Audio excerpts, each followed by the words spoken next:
Hello friend, welcome to our channel. आज के इस वीडियो में हम लोग पढ़ने वाले हैं भारतीय मिट्टी के बारे में।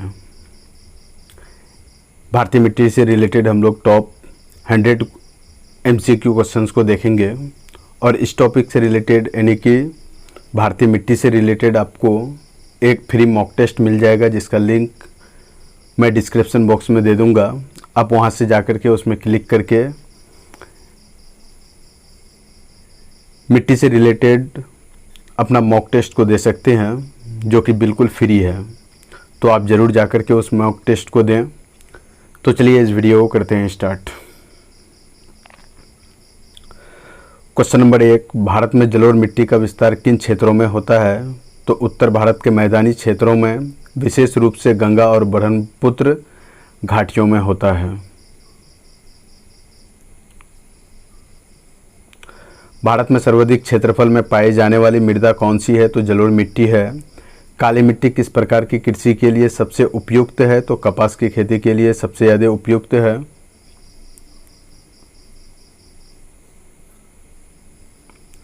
लाल मिट्टी का प्रमुख रासायनिक घटक क्या है? तो लौह ऑक्साइड है।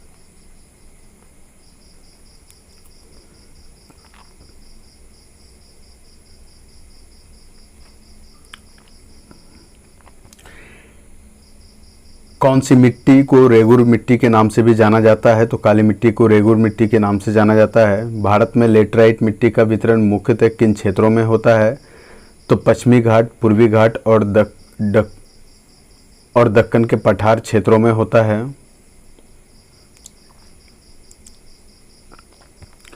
भारत में रेगिस्तानी मिट्टी मुख्य रूप से किस राज्य में पाई जाती है? तो राजस्थान में पाई जाती है। कौन सी मिट्टी उष्णकटिबंधीय क्षेत्रों में भारी वर्षा के कारण बनती है? तो लेटराइट मिट्टी। लाल और पीली मिट्टी का रंग किसके कारण होता है? तो लौह के ऑक्सीकरण और जलयोजन के कारण होता है। जलोढ़ मिट्टी की मुख्य विशेषता क्या होती है? तो ये अत्यधिक उपजाऊ होती है और बाढ़ के जल द्वारा जमा की जाती है। किस मिट्टी को मेंटमोनाराइट खनिज से युक्त माना जाता है? तो काली मिट्टी को। लाल मिट्टी की विशेषता क्या है? तो ये अधिक अम्लीय होती है और कम जल धारण क्षमता वाली होती है।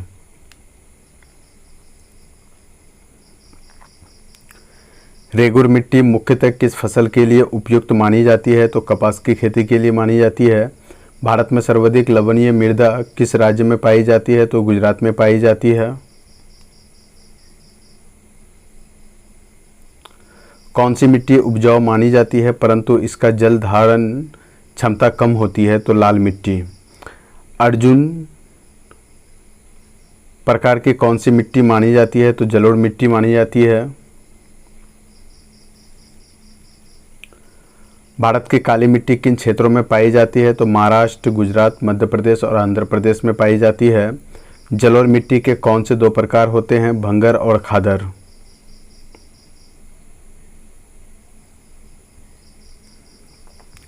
लेटेराइट मिट्टी किस फसल के लिए उपयुक्त मानी जाती है? तो चाय और कॉफ़ी के लिए उपयुक्त मानी जाती है। किस मिट्टी को कृषि के लिए श्रेष्ठ माना जाता है? तो जलोढ़ मिट्टी को सबसे श्रेष्ठ माना जाता है कृषि के लिए। भारत में कौन सी मिट्टी क्षारीय मानी जाती है? तो शुष्क और अर्धशुष्क क्षेत्रों की मिट्टी को क्षारीय मानी जाती है। रेगिस्तानी मिट्टी की मुख्य समस्या क्या है? तो जल की कमी और उच्च लवणता।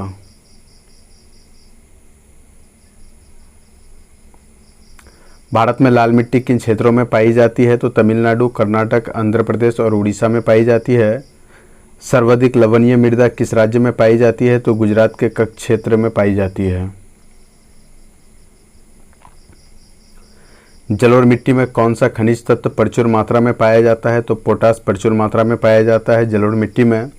भारत में लाल मिट्टी का विस्तार किस प्रकार के भूभागों में होता है? तो पर्वतीय और पठारीय क्षेत्रों में होता है। काली मिट्टी किस प्रकार की जलवायु में बनती है? तो शुष्क और अर्धशुष्क जलवायु में बनती है। रेगुर मिट्टी का अन्य नाम क्या है? तो काली कपास मिट्टी रेगुर मिट्टी को कहा जाता है। लेटेराइट मिट्टी का नाम किस कारण होता है? तो उच्च वर्षा और तापमान के कारण होता है। रेगिस्तानी मिट्टी में नाइट्रोजन की कमी क्यों होती है? अत्यधिक वाष्पीकरण और कम जैविक सामग्री के कारण।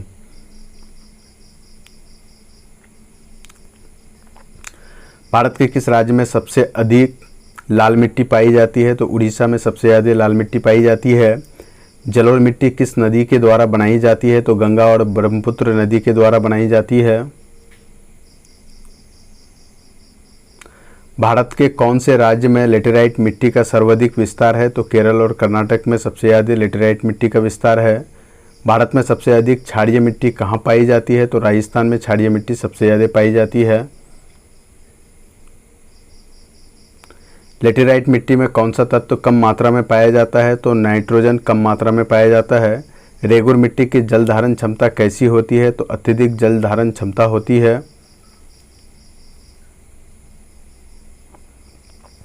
रेगिस्तानी मिट्टी का निर्माण किस कारण होता है? तो अत्यधिक वाष्पीकरण और कम वर्षा के कारण होता है।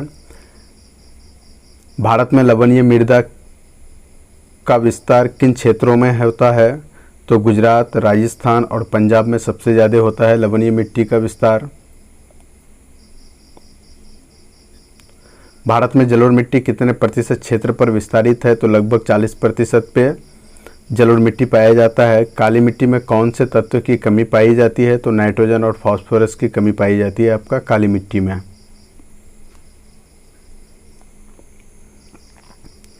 भारत में कौन सी मिट्टी बंजर भूमि को उपजाऊ बनाने के लिए अधिक उपयोगी मानी जाती है? तो लेटेराइट मिट्टी। जलोढ़ मिट्टी का निर्माण किस प्रकार होता है? तो नदी की निचली धारा में बाढ़ के द्वारा जमा की जाने वाली मिट्टी को ही जलोढ़ मिट्टी कहा जाता है। लेटेराइट मिट्टी में किस प्रकार की धातुएं पाई जाती है? तो एल्यूमिनियम और लोहे की धातुएं पाई जाती है। रेगुर मिट्टी को किस प्रकार के फसल के लिए अनुकूल माना जाता है? तो कपास और तंबाकू की खेती के लिए अनुकूल माना जाता है। भारत की मिट्टी के प्रकारों में कितनी विविधता पाई जाती है? तो विभिन्न प्रकार की मिट्टियों में 8 प्रमुख प्रकार पाई जाती है। भारत में सर्वाधिक उर्वरता किस मिट्टी में होती है? तो जलोढ़ मिट्टी में सबसे ज़्यादा उर्वरता होती है। लेटेराइट मिट्टी किन फसलों के लिए उपयुक्त होती है? तो चाय, कॉफ़ी और काजू के लिए सबसे ज़्यादा उपयोगी होती है लेटेराइट मिट्टी। जलोढ़ मिट्टी का निर्माण मुख्य रूप से किस प्रक्रिया से होता है? तो नदियों द्वारा निक्षेपण की प्रक्रिया से होता है। लाल मिट्टी का निर्माण किस प्रकार की चट्टानों से होता है? तो प्राचीन आग्नेय चट्टानों से होता है।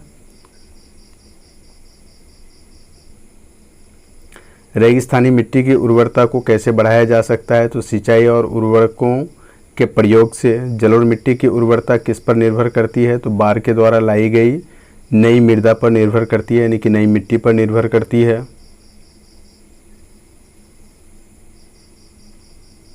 काली मिट्टी का प्रमुख उपयोग किस फसल के लिए होता है? तो कपास की खेती के लिए होता है। भारत के उत्तरी भाग में पाई जाने वाली मिट्टी को क्या कहा जाता है? तो जलोढ़ मिट्टी कहा जाता है। कौन सी मिट्टी उच्च तापमान और भारी वर्षा वाले क्षेत्रों में पाई जाती है? तो लेटेराइट मिट्टी पाई जाती है। जलोढ़ मिट्टी का जल धारण क्षमता किस प्रकार की होती है? तो मध्यम से उच्च होती है।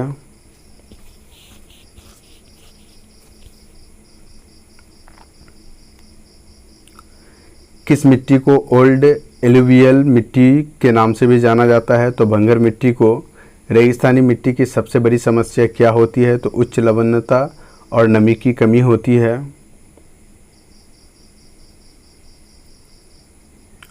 भारत में लेटेराइट मिट्टी किस प्रकार के क्षेत्रों में अधिक पाई जाती है? तो उष्णकटिबंधीय क्षेत्रों में जहां भारी वर्षा होती है। किस प्रकार की मिट्टी को अनुकूल मिट्टी के रूप में जाना जाता है, जो हर प्रकार की फसल के लिए उपयुक्त मानी जाती है, यानी कि होती है? तो जलोढ़ मिट्टी हर प्रकार की फसलों के लिए उपयुक्त होती है।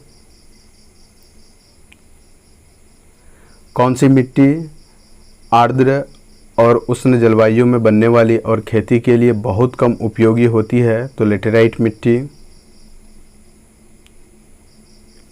भारत में किस मिट्टी का रंग गरे से लाल और पीला होता है, जिसमें कम जैविक सामग्री होती है? तो लाल और पीली मिट्टी में। भारत के किस क्षेत्र में लेटेराइट मिट्टी सबसे ज़्यादा पाई जाती है? तो पश्चिमी घाट में सबसे ज़्यादा लेटेराइट मिट्टी पाई जाती है। रेगोर मिट्टी का मुख्य घटक क्या है? तो चिकनी मिट्टी और जल धारण क्षमता। भारत में सबसे उपजाऊ मानी जाने वाली मिट्टी कौन सी है? तो जलोढ़ मिट्टी है। भारत में लेटेराइट मिट्टी किस प्रमुख फसल के लिए जानी जाती है? तो चाय और कॉफ़ी के लिए जानी जाती है। लाल मिट्टी की जल धारण क्षमता कैसी होती है? तो कम होती है।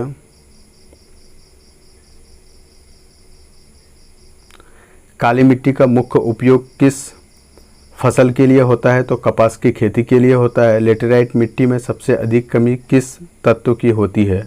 तो नाइट्रोजन और फास्फोरस की सबसे ज़्यादा कमी होती है लेटेराइट मिट्टी में। रेगिस्तानी मिट्टी की उर्वरता कैसे बढ़ाई जा सकती है? तो सिंचाई और जैविक उर्वरकों का उपयोग करके।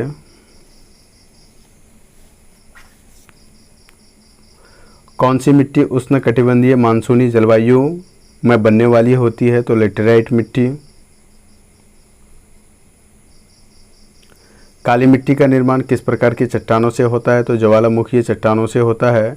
भारत में जलोढ़ मिट्टी किन क्षेत्रों में प्रमुख रूप से पाई जाती है? तो गंगा, यमुना और ब्रह्मपुत्र के मैदानी क्षेत्रों में अत्यधिक मात्रा में पाई जाती है जलोढ़ मिट्टी। लाल और पीली मिट्टी किस प्रकार की जलवायु में बनती है? तो उष्ण और शुष्क जलवायु में बनती है। रेगुर मिट्टी का रंग किसके कारण काला होता है? तो लौह और मैग्नीशियम की उच्च मात्रा के कारण काला हो जाता है रेगुर मिट्टी का रंग। लेटेराइट मिट्टी की प्रमुख विशेषता क्या है? तो ये अम्लीय होती है और कम उपजाऊ होती है। रेगिस्तानी मिट्टी किन फसलों के लिए उपयुक्त होती है? तो खजूर, ज्वार और बाजरा के लिए उपयुक्त होती है। भारत में सबसे पुरानी मृदा कौन सी है? तो लाल मिट्टी है। जलोढ़ मिट्टी का निर्माण किस प्रक्रिया द्वारा होता है? तो नदी द्वारा निक्षेपण की प्रक्रियाओं द्वारा होता है जलोढ़ मिट्टी का निर्माण। काली मिट्टी किस फसल के लिए सबसे ज़्यादा उपयुक्त होती है? तो कपास की खेती के लिए होती है।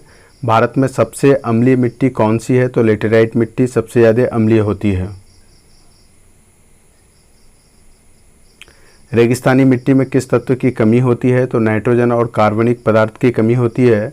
जलोढ़ मिट्टी के किन दो प्रकार होते हैं? तो खादर और भंगर होते हैं।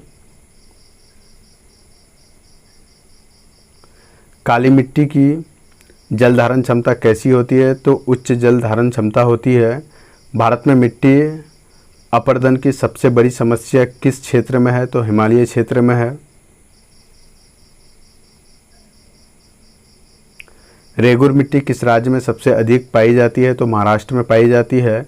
लाल मिट्टी का रंग लाल किस कारण होता है? तो लौह ऑक्साइड की उपस्थिति के कारण होता है। कौन सी मिट्टी को भारत की कपास की मिट्टी के नाम से भी जाना जाता है? तो काली मिट्टी को। लेटेराइट मिट्टी किस क्षेत्र में धातु अयस्कों के लिए उपयोगी है? तो पश्चिमी घाट में। रेगुर मिट्टी की मुख्य विशेषता क्या है? तो उच्च जल धारण क्षमता और सूखने पर दरार पड़ने वाली प्रवृत्ति। जलोढ़ मिट्टी किन नदियों के किनारे पाई जाती है? तो गंगा, यमुना और ब्रह्मपुत्र नदियों के किनारे पाई जाती है अत्यधिक मात्रा में। तो दोस्तों आज के इस वीडियो में इतना ही। अगर ये वीडियो आपको इन्फॉर्मेटिव लगा है तो इस वीडियो को लाइक और शेयर करें तथा इस चैनल में बने रहने के लिए इस चैनल को सब्सक्राइब करें। Thank you for watching this video.